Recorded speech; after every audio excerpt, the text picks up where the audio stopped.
last thing I want to say for my meditations. I've been meditating even before we entered into 2026, and a couple of things that were shown to me was for 2026, the vibration, the energy, and work with unicorn energy. And listen, this is something that's new for me. Well, new old in a way. When I was a young girl, I used to have a Pegasus guide. For those of you who maybe grew up reading the Greek myths or watching, there's a show, Clash of the Titans, and they had that Pegasus character in there. This is before, the technological advances we have now, so it's probably sculpted and animated. Anyway, it's very interesting. Old show if you can watch it, Clash of the Titans, but the myth's even older. So Pegasus is the flying horse. And that was sort of the horse energy that I felt growing up. But unicorn came to me and told me that in the year of fire horse, we will need the unicorn energy. And there's a lot of different unicorn energy, but unicorn is sparkling, brilliant, uplifting. It can be clarifying. It brings joy. And then along with the unicorn, I also saw dragon energy. And of course, I probably don't need to tell you, the moment I say dragon, in your heart you know that dragon has an affinity with fire. And when we're in the year of fire horse, you can see how that might be a rising energy. Not all dragons are fire dragons. I mean, they may all have access to fire, but a lot of them actually have deep level earth energy. And yes, there are water dragons, and of course they fly through the air. So they contain all elements at once. The dragons are purifiers and they are protectors. And I've seen dragons many times throughout the years in my readings for people. I've seen other people's guardian dragons speak to me, and even my own sometimes. Personally, I more resonate these days, or have up until this year, I have resonated more with the phoenix energy, which is the feminine counterpoint, the counterpart of the dragon's companion. If you have phoenix energy, then well, let's put it this way: you're good at starting again. You're good at starting over. You're always getting burnt up through the fires of transformations and having to begin again. And you know who you are. If you're a phoenix, you know.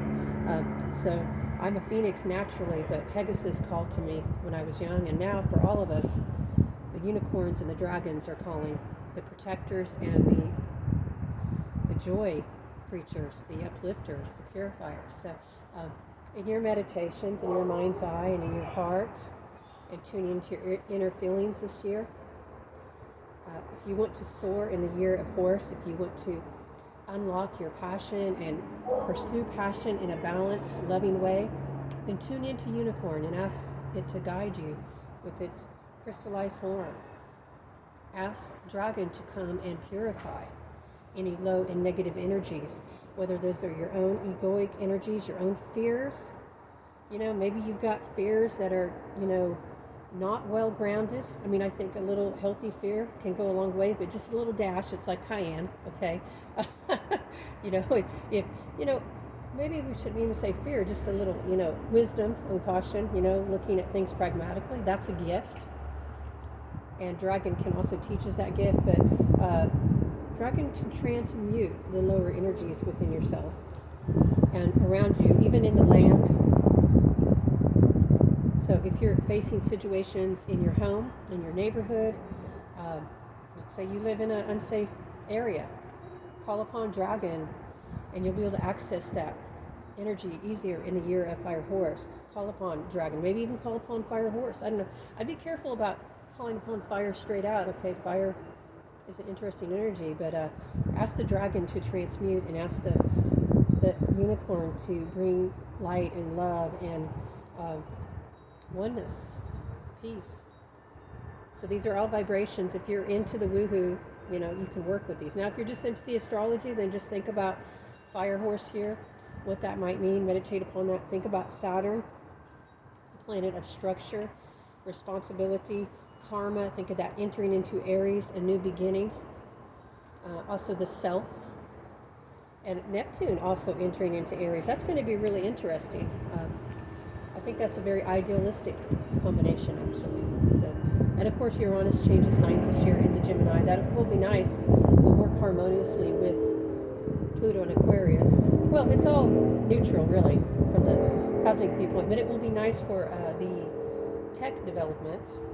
Tech development, but as we're developing technologically, let's also not lose our spiritual connection and our psychic connection, our psychic vision. We don't want to rely too much on tools. We want to utilize the tools, but remember, your inner psychic, your inner seer, your inner feeler, your inner hearer, your inner sensor, the inner psychic, you have it within you. You have the connection to guidance, and so much of what you're seeking outside, you can find within. You know, you have the software already written onto your hard drive. Okay, so your human creativity and your connection to the source energy and to the cosmos is so much powerful than you'll ever know. We don't have any man-made tools that can anywhere near emulate that, and we probably never will. So until next time, I'm Psychic Cynthia, and I'm wishing you a splendid, happy, adventurous, prosperous, abundant, and just exciting year of Fire Force.